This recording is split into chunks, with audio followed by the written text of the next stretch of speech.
Universidad Técnica de Babahoyo. Aquí estamos todo el equipo de trabajo que estamos en el proyecto de mejoramiento genético de arroz, el doctor Walter Reyes, Cristian Zamora, Fernando Espinosa y Lenín Arana. En este caso somos el equipo que estamos trabajando en este proyecto, y el día de hoy estamos visitando un ensayo que en conjunto con la Universidad de ustedes, de la península de Santa Elena, se está llevando a cabo. ¿Cuál es el objetivo como tal de este trabajo que actualmente se está llevando con ustedes? Es la evaluación de nuevas líneas de arroz que tienen características de tolerancia, ya que son el cruce de una línea en este caso, que es la Oryza japonica. En este caso es una variedad que viene desde Japón, y esta variedad se la cruzó con una maleza, en este caso con el Oryza rupipugón, que normalmente se lo conoce como puyón. Se hizo este cruce entre una variedad comercial, una variedad que generalmente se le utiliza para la alimentación, con una maleza. ¿Para qué se realizó esto? Para aprovechar en este caso la genética que generalmente tienen las variedades silvestres. Estamos aprovechando esos genes para conferir ciertas características de mayor productividad, mejorar ciertas características agronómicas, características de rendimiento.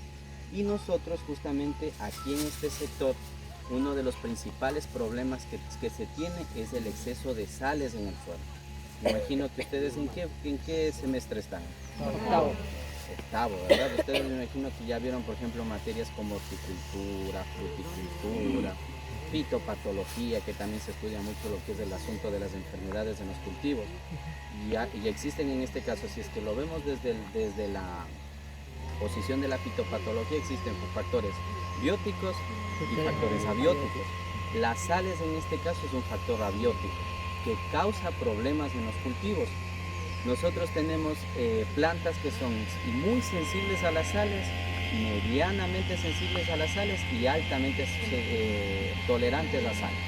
Las hortalizas, ¿por qué les mencionaba esto? Porque las hortalizas son plantas muy sensibles a las sales, es decir que niveles ya superiores a 1 causa problemas en estas plantas. El arroz es considerado una planta medianamente sensible que produce y se desarrolla muy bien en niveles de sales de hasta 3 BC-SIMS, que es con lo que se calcula el asunto de las sales. Entonces nosotros tenemos reportes que se han hecho análisis aquí en el Ecuador, que existen sectores como la península, sectores en Guayas como Yaguachi, en donde por lo que utilizan sobre todo agua de riego que viene con altas cantidades de sales disueltas, sobre todo lo que es el sodio. Esas sales se han ido acumulando con el tiempo en el suelo. Ya muchos años que se ha venido regando con estas aguas, se han ido acumulando, y eso es lo que ha causado hoy por hoy la salinización de los suelos. Inclusive ustedes pueden ver, me imagino que aquí deben haber sectores que cuando se seca se forma como una costra blanca, que es sal pura. Ahí ciertos cultivos, arroz, algunas hortalizas ya no se pueden cultivar ahí. Muchas veces los agricultores confunden este tipo de problemáticas con deficiencias de nutrientes. Ustedes ven un cultivo así, ¿qué es lo primero que se imagina el agricultor? ¿Qué piensan que va a decir ahí? De una lo que le dicen, no, la planta está medio clorótica, pongámosle nitrógeno. Y nosotros, en vez de solucionar el problema, empeoramos el problema. ¿Por qué piensan ustedes que se empeora el problema? Porque los fertilizantes también tienen sal. Son sales. El nitrógeno es otra de las fuentes de salinización de los suelos. Por eso, ¿qué es lo que nos recomiendan algunos entendidos, sobre todo en el manejo de sales? Ya no utilizar fuentes a bases de sales, o sea, fertilizantes en forma de sales, sino utilizar otro tipo de fuentes de fertilización, y mejor tratar la genética, variedades, en este caso líneas que presenten niveles de tolerancia a las sales, enmiendas para que en este caso disminuir la presencia de sales, aporte de materia orgánica para comenzar a manejar esta situación. Pero, como les menciono, existe muy poca investigación en el país. Generalmente, peor, los agricultores, ellos confunden este tipo de problemas con deficiencias. Lo que ven ahí, ponle nitrógeno, y lamentablemente hay ciertos sectores en donde ya no se puede mismo cultivar porque los rendimientos son demasiado bajos. Entonces, nosotros en este caso, en conjunto con ustedes, lo que estamos es investigando alternativas para poder utilizar estos suelos degradados por sales. Aquí ustedes pueden ver que tenemos algunas líneas, que en este caso son japónicas por japónicas, japónicas por cuyón, con lo cual nosotros estamos probando estas líneas para ver cuál es su tolerancia a sales. Nosotros igual allá hemos hecho ensayos a nivel de invernadero con la metodología de hidroponía, es decir, arroz solamente cultivado en agua, para comenzar a probar diferentes niveles. Nosotros hemos hecho actualmente una investigación con niveles de agua normal 3, 7 y últimamente estamos terminando unas evaluaciones con estas líneas en un nivel de salinidad de 7, en donde nos ha dado muy buenos resultados. Así es que nosotros estamos seguros que de toda esta población de plantas nosotros vamos a tener, y lo pueden observar, si notan que hay ciertas plantas que están presentando mucha más clorosis y otras plantas que en su estructura, su desarrollo vegetativo tienen buenas características. Vamos a ver en este caso a nivel de producción y floración cómo se comportan las plantas. Pero bueno, en este caso también nosotros hemos adquirido allá para este tipo de investigaciones lo que son ciertos equipos.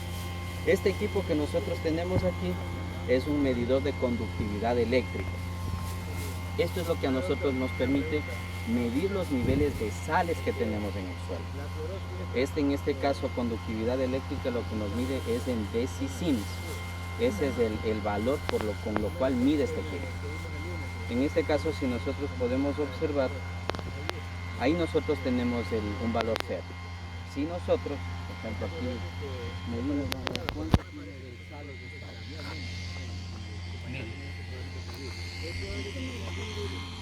Vamos a ver cuánto tiene aquí de sales.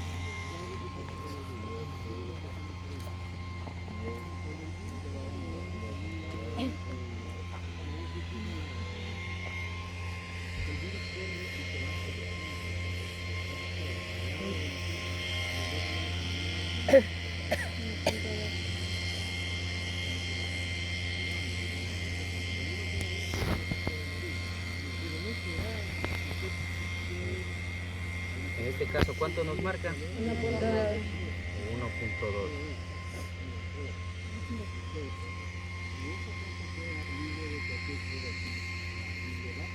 1.2 es lo que nos marca.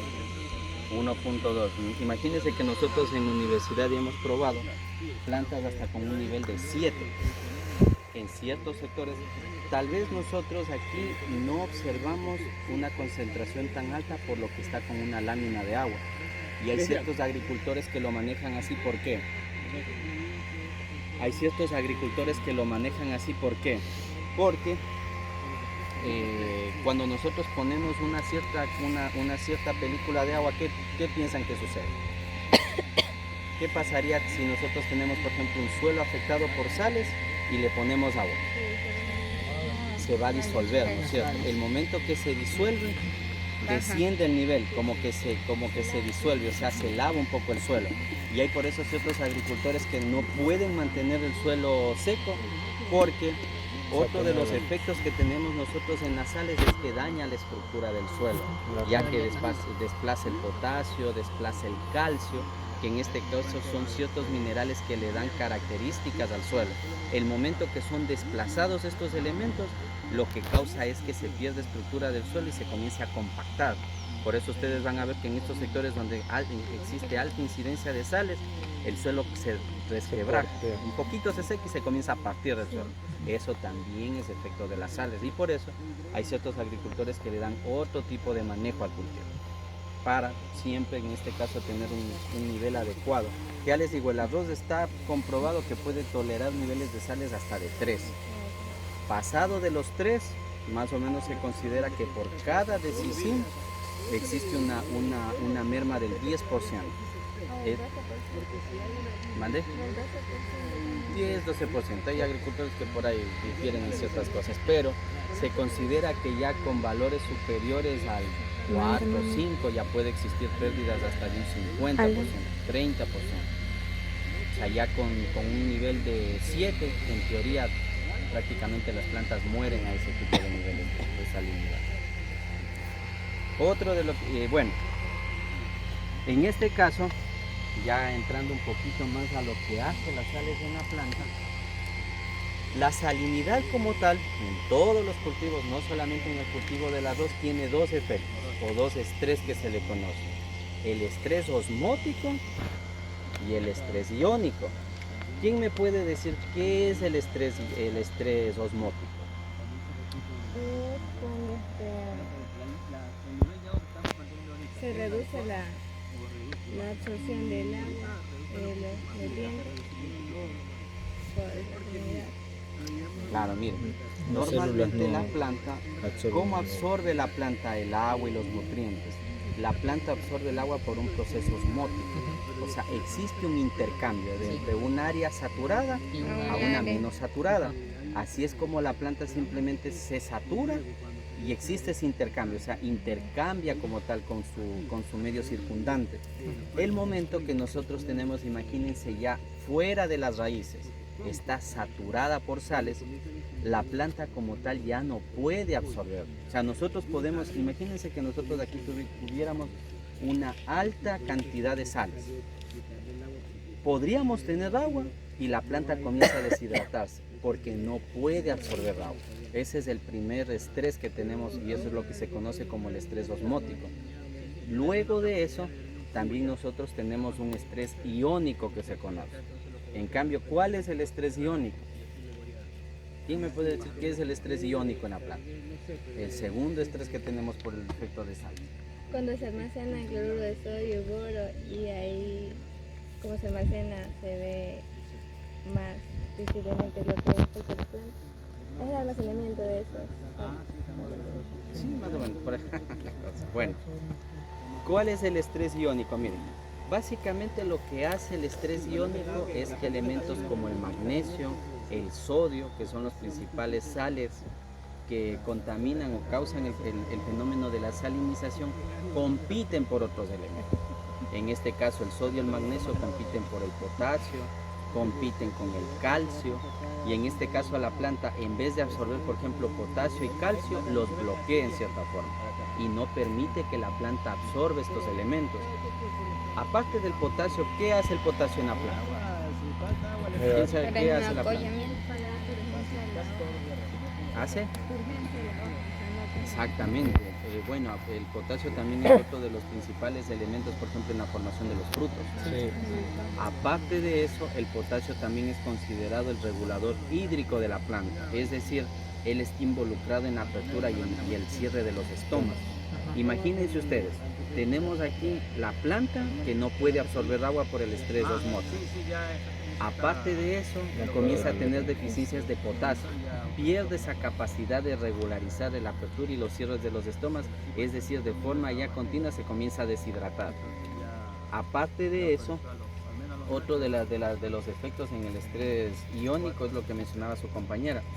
Las plantas, en este caso del cultivo del arroz, y muchas de las plantas, uno de las herramientas para poder tolerar sales es la compartimentalización. Ese es otro de los procesos que hace. ¿Qué hace la planta aquí? Como ya tiene esa cantidad de sodio, lo que ellas hacen es concentran ese sodio en hojas. Lo concentran y comienzan a matar esas hojas. Concentran, por decir, generalmente en las hojas más viejas. Concentran sodio, concentran magnesio y la secan. Por eso ustedes van a ver que en cultivos en donde existe altas cantidades de sales van a ver una gran cantidad de hojas secas. Pero la planta, para poder sobrevivir, ¿qué tiene que hacer? Mata hojas, pero tiene que comenzar a producir más hojas. ¿Y qué problema vuelta causa eso? ¿Qué problema piensan que causa eso? De producir más hojas. Bueno, ¿en qué nos afectará eso? Que la planta produzca más hojas. Que evita, o sea, seguir con el proceso, la floración y así todo. Claro, en este caso se interrumpen en cierta forma los procesos de floración, fructificación. ¿Por qué? Porque la planta en este caso desgasta energía. La planta en este caso, como tiene que sobrevivir, busca sobrevivir, genera hojas. pero en esa producción de hojas gasta energía, gasta nutrientes, y esos nutrientes los deriva, en vez de dedicarse a producir carbohidratos, azúcares para producirlos, para el llenado de granos, se dedica a producir hojas para sobrevivir, con lo cual ya se ve mermada la producción. Ahí nosotros tenemos ya un efecto directo a la producción. Es decir, que imagínense una planta de arroz que está genéticamente diseñada para que produzca, por decir, 100 sacas de arroz. Y al momento que ya se comienza a tener ese estrés, imagínense que pierde un 80, un 70, un 50%. Produce hojas y deja de producir lo que son granos, por esa competencia. Ahí es donde nosotros comenzamos con el asunto de genética, ya que las plantas comienzan a tener otros procesos, o en este caso su vigor vegetal es más fuerte, con lo cual no se ve mermada la producción y le da esas características para poder producir. Hola, buenos días.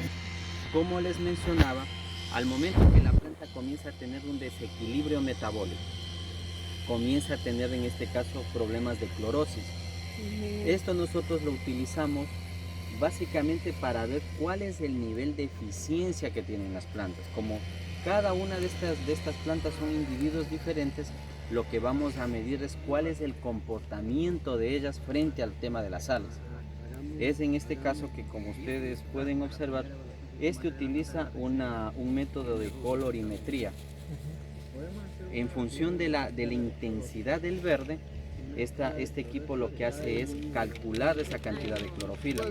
Generalmente nosotros, ¿cómo medimos esto? Esto se lo mide en la hoja que se encuentra más expuesta al sol. En este caso podría decirse que es esta hoja la que está más expuesta al sol. Y lo que hacemos es, colocamos este equipo y medimos la cantidad de clorofila. Por ejemplo, ¿ahí cuánto nos marca la clorofila? 41.9. Este equipo marca en un rango de 0 a 100. Hay ciertos autores que nos dicen que una planta está muy bien cuando tiene de 70 para arriba los niveles de clorofila.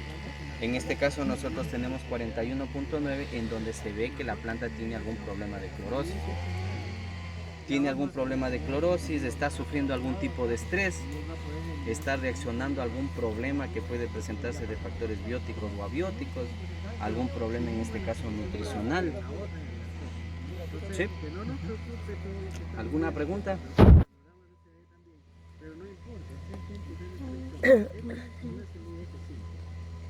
Preguntas. Por decir, las plantas que ya están así cloróticas, si le ponen ya no pueden, o sea, ya perdieron.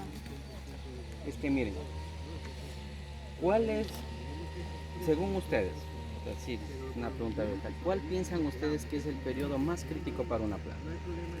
Vegetativo. El periodo vegetativo. ¿Y cuál es más o menos en días, en cuántos días piensan ustedes que es el periodo vegetativo? 15 o 25 días. ¿No? En principio. 15, 25 días. A ver, ¿quién más? 50 dicen por acá, ya dijeron 25, 60, ¿quién más? ¿Quién más de las de todos sacar un promedio? Miren, ¿qué sucede con las plantas? Y ya les digo, miren, esto no es algo solamente de los vegetales, sino inclusive en los humanos. Ustedes han notado, inclusive a las madres de familia cuando tienen bebés, ¿cuándo les dicen que el niño, cuándo es el periodo que más tienen que cuidar a los niños? Gestación. Viene, bueno, en el caso de la gestación, pero una vez que nacen, si ven lo que dicen que tienen que La dar lactancia. que se tienen que cuidar los niños, que tienen que hacer todo eso. ¿Por qué? Porque imagínense que inclusive en los humanos dice que en los primeros 6 meses el niño termina de formar el cerebro. Es decir, que creo que mencionan que los 2 primeros años el niño tiene que estar con todos los cuidados, en este caso con toda la alimentación necesaria para que de ahí en adelante él se pueda desarrollar. Lo mismo sucede en las plantas. A nosotros nos mencionan que la planta tiene un periodo crítico que va más o menos desde los 10 días hasta los 30 días, que es el periodo más crítico, por ejemplo, en el cultivo del arroz. ¿Por qué piensan ustedes que no es menos de los 10 días o más, por ejemplo, de los 30 días? ¿Por qué será esa diferencia? Pensemos primero por qué antes de los 10 días no es tan crítico el cuidado del cultivo. Porque recién se está adaptando. A partir de los 10 días la planta comienza a depender más de los, por ejemplo, de los factores externos, de los nutrientes que tiene el suelo. ¿Por qué? Porque durante la germinación la planta más los nutrientes lo obtiene más de su fertilidad. Por las raíces. La raíz. Exactamente, ¿se acuerdan cuando nosotros nos decían en botánica por ahí de las hojas falsas? Sí. ¿A partir de cuándo la planta tiene hojas funcionales? ¿A partir de qué hoja tiene hojas funcionales?